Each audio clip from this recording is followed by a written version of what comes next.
Excellency, dear Director General from the Austrian Federal Ministry of European and International Affairs, dear Director, dear Head of Division, dear Directors and Head of Units, distinguished professors, dear students of the Diplomatische Akademie, dear ladies and gentlemen, in presence and participating online. Good morning. It's a particular pleasure for me to welcome you at our 2 days conference, International Economic Law and Human Rights, from Conflict to Cooperation, which we have organized in cooperation with King's College London Centre for International Governance and Dispute Resolution, and which forms part of an event series of the Austrian Federal Ministry of European and International Affairs to celebrate the 30th anniversary of the Vienna World Conference on Human Rights. As you might know, the Diplomatische Akademie Wien celebrates this year its 270th anniversary. Its original focus on training diplomats for the Orient laid the foundation for an institution that today attracts students from all over the world and offers them academic and practical training. I mention this because the largest group of the DA's alumni, about a third, now chooses a career in the private sector, in Austria or abroad, and around 20% each work in diplomatic services or international organizations. It is accordingly hardly surprising that the importance of economic subjects in the curriculum of the school has grown. In law, world trade law is a mandatory subject for many of our students, and this year we have added modules on international dispute resolution and immunities. Human rights, similarly, is an essential element of our education offering. And students don't only learn about the European and universal system, but also about the inter-American human rights system. I'm proud to see some of our truly stellar external faculty members from Brazil, the UK, and Germany among the participants today. I'm particularly happy that representatives and experts of key actors in the formation of international economic law, like the World Trade Organization, WTO, the Organization for Economic Cooperation and Development, OECD, the European Investment Bank, EIB, and the United Nations Industrial Development Organization, UNIDO, are participating today. It is a fact that economic circumstances influence the level of enjoyment of many human rights, such as those relating to education, due process, social security, and an adequate standard of living. This link between the universality of human rights and the international economic law is indeed a fascinating and timely topic. It is therefore a particularly honor for us that the UN High Commissioner for Human Rights, Volker Türk, will address as well this conference. Because the Diplomatische Akademie Wien, Vienna School of International Studies, as we say in English, places the utmost importance on the topic of human rights, we have decided to rename one of our event locations on the campus, the Musikzimmer, as Human Rights Space, thereby underscoring our strong belief in the right to freedom of opinion and expression. This commitment is deeply embedded in our curriculum. The official naming ceremony by the United Nations High Commissioner for Human Rights, Mr. Volker Türk, will take place on 1st October this year. I would like to take this opportunity as well of the opening of this conference to inform you about a new academic program, the Master of Science in Digital International Affairs, which we will start from September onwards, which we do in cooperation with the University of Innsbruck. The objective of this new master program is to prepare its graduates for international careers with a focus on digital environments.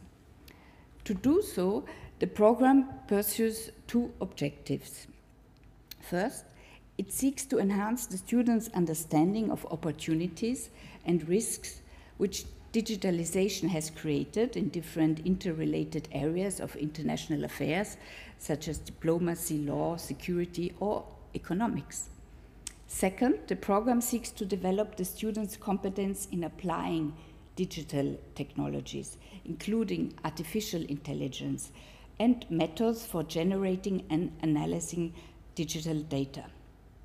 The combination of understanding and applying digitalization is unique in the global landscape of master programs and will give graduates a competitive edge on the labor market. It will allow them to be innovative in a range of overlapping issue areas, including cybersecurity, cyber marketing, digital networking, and artificial intelligence. I wanted to inform you about this new program because we believe that these aspects of digitalization will become more and more important also in international economic law, and therefore might also be kept in the back of our mind when discussing the conflict and cooperation between international economic law and human rights. Last but not least, I would like to thank Professor Hestermeyer, the chair of our International Law Department, and his team, as well as the team members from our event and facility departments, for their dedication in the preparation of this conference. I'm convinced, looking only at the program, that we will have very lively and stimulating panels and roundtables. I wish all participants an enjoyable conference at the DA. Thank you for your attention.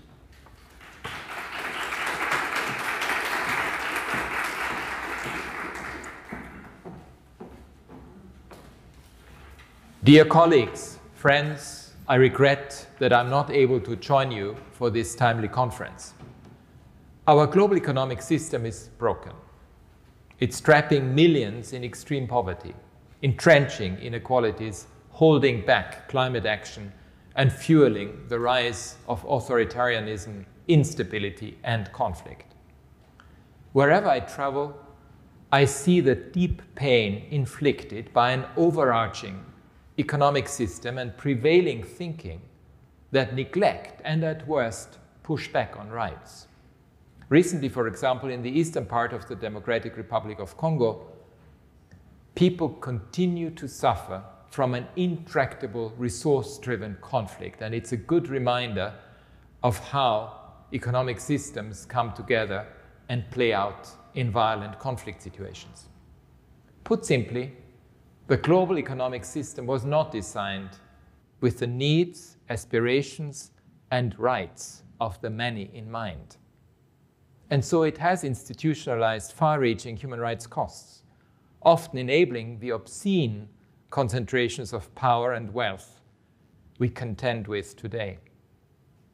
Yet, in its capacity to evolve, our economic system can be part of the solution. This is particularly true of international economic law, which often fails to take account of human rights. From trade treaties to investment agreements, business regulation to development frameworks, we must urgently move towards full alignment with international human rights law. In many areas, this can be achieved through a more progressive and integrated reading of existing standards. Elsewhere, we need targeted and effective reforms. We also need to move swiftly towards a more inclusive, equitable, and effective international financial architecture to transform global economic governance. Your conversations over the next 2 days have an important role to play as we navigate the way forward, including at the upcoming Summit of the Future in September this year, where states have an opportunity to reset international cooperation, an opportunity that cannot be missed. The long overdue overhaul of our international financial architecture must be guided by the values and protections ingrained in international human rights law. And our level of ambition must be high. Let me highlight what this looks like in 5 key areas. Concrete progress in reforming the international financial institutions, including the World Bank Group and the International Monetary Fund, so their policies and financing decisions are firmly anchored in human rights, and their governance structures gives greater voice to countries of the Global South. Second, a fair and effective multilateral mechanism and legal framework for sovereign debt relief and restructuring that addresses debt distress without undermining investment in the rights to health, education, social protection, and other public goods. Third, stronger international tax cooperation to combat the corrosive effects of tax evasion and unfairly distributed tax revenues from multinationals, with states engaging constructively on the proposed United Nations Framework Convention on International Tax Cooperation. Fourth, landing on an indicator for economic success that takes us beyond GDP, so that we have a holistic picture of how economies are delivering on people's rights with disaggregated data to support robust action on discrimination. And finally, a lifeline for getting the Sustainable Development Goals back on track through a massive injection of financing that is largely concessional and avoids pushing countries further into the debt spiral. And it's interesting that the recent IMF board decision on special drawing rights has been a real step in the right direction. Along with the need to recalibrate the international system, states have an equally urgent project at home. Governments everywhere must recognize the necessity and the rewards of transitioning towards a human rights economy, one that works for people and planet. And that's what we launched last year, this concept of a human rights economy, which means that economies that are focused on delivering on all human rights for all, civil, political, economic, social, cultural, the right to development, and the right to a healthy environment. It means this comprehensive view of human rights. By ensuring that economic policies, laws, and other measures are grounded in rights, governments can shape economies that are properly equipped to tackle the root causes of inequalities and insecurity, drive essential investment in public goods, strengthen institutions that underwrite the rule of law, manage the disruptive impacts of digital technology, and accelerate climate and environmental action. The human rights economy also places a premium on devising a smart mix of measures that can bring business models and operations into alignment with corporate human rights responsibilities. The role of the private sector is absolutely critical. I welcome the leadership shown by progressive business actors, and I've met many of them over the last year. We need to see more companies, though, follow their example, including through engagement at our annual forum on business and human rights, a platform for generating forward-thinking ideas for driving implementation of the UN guiding principles on business and human rights. With a fundamental shift of this nature, we can expect to rebuild the trust that has so dangerously been eroded within societies and between states. We can already see some promising results from our engagement with governments, communities, civil society, and others on the human rights economy. For example, in Jordan, in outlining options towards a human rights-based approach to taxation and public finance, or in Kenya, on integrating human rights analysis and approaches into budget processes at the county level, or in Zambia on avenues for ring-fencing the rights to food and education in the context of debt restructuring, and in Serbia on contributing human rights-based and leave no one behind analyses to address inequalities that are faced by some of the most marginalized communities. A key vehicle for our work, the Search Initiative, brings together human rights and economic expertise. Such multidisciplinary approaches, along with creative partnerships, are really critical to realizing the full potential of human rights as a catalyst of systemic change. This message of rights as the path to solutions is at the core of my vision statement, which we published earlier this year and which was inspired by the global conversations that were held to mark the 75th anniversary of the Universal Declaration of Human Rights. Over 140 states made pledges during the Human Rights 75 initiative to take concrete, transformative action, which is a remarkable demonstration of recommitment to human rights at this moment of crisis upon crisis. Dear colleagues, I hope that we can draw on your expertise, on your insights, on your collaboration as we collectively work to move towards the fairer and more peaceful world that was envisioned by the drafters of both the UN Charter and the Universal Declaration of Human Rights. I wish you all the best for your discussions, and we look forward to hearing about your conclusions and recommendations. Thank you. Excellencies, friends, old and new, colleagues, students, welcome to our conference. I'm very happy that you've all made it. Why this topic on the 30th anniversary of the Vienna World Conference? As we've just heard, the international economy is essential for fully realizing human rights. As the High Commissioner has pointed out, without an economy that respects and is retooled to realize human rights, there is no hope for us of ever achieving a better future in this regard. And indeed, the hypothesis of this conference, and I'm very curious whether it will hold up in the end, is that this is actually happening, that communities of law that were once entirely separate are now slowly merging, that human rights, once regarded from the international economic law side of view as mostly opposing the international economy, is being integrated into the system, not yet fully mainstreamed, but at least becoming part of the toolbox of international economic law.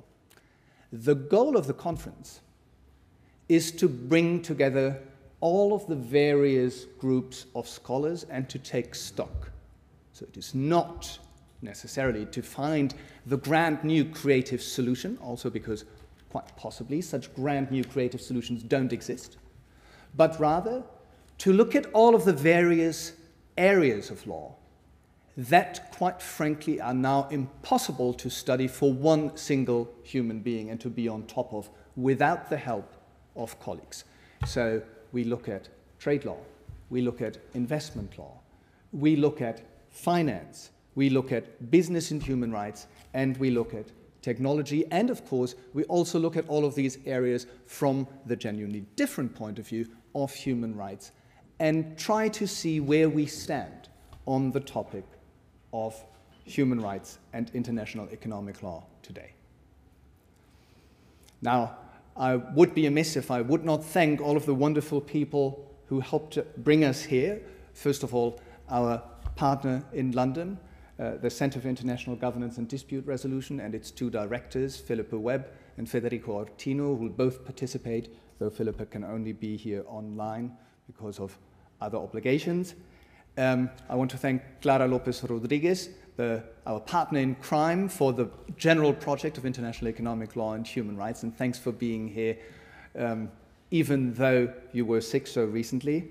I want to thank the Diplomatic Academy and our Deputy Director, Martina Schubert, for making this possible. The whole events team, in particular Melusine, for working hard to realize this. The Ministry of Foreign Affairs for the support and for making this part of the enormously successful and broad and sweeping series I've managed to be in some of the events. Really a great series to celebrate the Vienna World Conference. And of course, the fabulous student team, most of all, Navina and Piers, who worked tirelessly even from a study trip. I hope you got to see at least some sides and weren't holed up in the hotel room all the time working on the conference. And of course, to all of you for attending. Now I have some organizational matters, but I'll keep them till after the next welcoming words before the first panel starts. Thank you.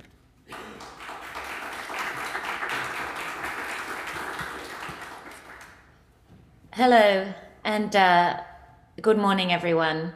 It's a pleasure to be involved in this conference on regime interaction. As Professor Hestermeyer said, I'm here in my capacity as co-founder with Holger of the Center for International Governance and Dispute Resolution, and co-director of that center now with Professor Federico Ortino. SIGAD aims to be the preeminent research center on international governance and dispute resolution in the United Kingdom. And very much like this conference, we aim to bring together academia, government, practitioners, and students. And we are committed to tackling the challenges that international governance and dispute resolution currently face. In terms of today's and tomorrow's topic, international economic law and human rights from conflict to cooperation, this has been a continuing theme for SIGAD since we started operating 2 years ago. Just to give you 2 examples, we have been a partner with the United Nations, the University of Geneva, and Withers Law Firm on a project with the American Society of International Law on cooperation and compliance through international law and institutions. And next month, we will host the launch of the new commentary by Andreas Kulik and Michael Weibel on general international law in international investment law, looking at how these 2 areas of law intersect and influence each other, and how it might inspire the practice of international courts and tribunals in other areas. We're really honored to be represented in person in Vienna by our senior fellow and co-founder, Professor Hestermeyer, who is convening this conference, by Dr. Niccolo Ridi, our associate director, who will be featured on the next roundtable this morning, and our co-director, Professor Ortino, who's on a panel tomorrow morning. And I'm very interested to see the themes and the solutions that may emerge from the 2 days of discussion. Some people, including economist Adam Tooze, have labeled our current age the age of polycrisis. We have challenges in economics, politics, geopolitics, and the environment, and human rights, all interacting with each other. Now, one approach could be, as Professor Hestermeyer said, to think that we can find the solution, to grandly think that international law can have a theory of everything. But Professor Hestermeyer also said, actually, our goals should be more modest and practical, to look at the toolbox we already have and to think about how we can make incremental changes. And I fully agree with him in that approach, and I very much look forward to the tools and ideas that we share over the next 2 days. And I wish everyone a great conference. Thank you. Thank you so much, Philippa. Some organizational matters to facilitate things for everyone. First of all, some of the speakers and also some of the attendees I've heard might have important appointments that you just cannot push away and you need a room with some quiet. We've reserved the Kaunitz room, that's down the hall, out, back in again, and then on the right side. Sorry, that's the best description I can give, but Kaunitz room is the thing you should remember.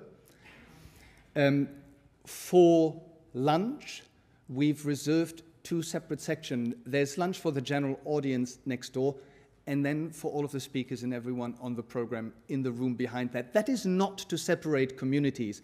That is merely because it is impossible these days to know how many people come for a conference, because you open the registration and a large chunk of the people registered never show up. So you can't order food for everyone. And so, as the speakers should have their food, we had to separate the groups. There will be a coffee break. That's next room. Bathrooms, another vital point, are down there in the room next door.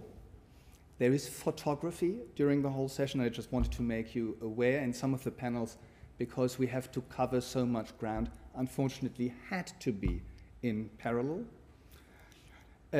If you're interested in who is speaking, we decided not to print out the biographies as well, as that would be a lot of paper. We've put them online. You'll find them on the website of the DA. If you want to connect to the internet, you'll find the data there in the back. It's DA guest, and then capital D, capital A, dot internet, and internet, none of them capitalized. The conference will be streamed and recorded. A lot of the sessions are in hybrid format. This enables us to include speakers from Latin America and from Africa. So I regard that as vital for modern day conferencing, to actually have inclusive formats and include speakers that otherwise you could not afford to fly in and they could not afford to come, and that would also not be environmentally sustainable. In the evening, there'll be a networking coffee that is also next door. And now, as we get ready mentally for the next panel, I wanted to point out the image on the program. You'll see that the image has Lady Justice and a factory with smokestacks in the background. Those of you far more experienced in art might recognize the Austrian painter Max Oppenheimer. That's at least the prompt I gave the AI program to draw. And that gets us right to the problem. It's not just that the image represents the topic. It is also the question, is that what is going on now? Is this a violation of some law that the AI has been trained with images of Max Oppenheimer? Is it okay that I put in the prompt, draw something in the style of Max Oppenheimer? He's long dead, copyright has expired, so in case you are worried about that, I've made sure of that. What does it mean to be a human being in this modern world and to have human rights when that is what technology does? What is left for us to do? And I hope that on a lot of these questions, the next panel will, if not have solutions, challenge us with more problems. I welcome Christina Binder from the Bundeswehr-Uni. I so wanted to say University of the Armed Forces Munich, but actually the official English word seems to be Bundeswehr-Uni. Stefan Wittig from the University of Vienna, and Niccolò Ridi from King's College London. Thank you so much for being here.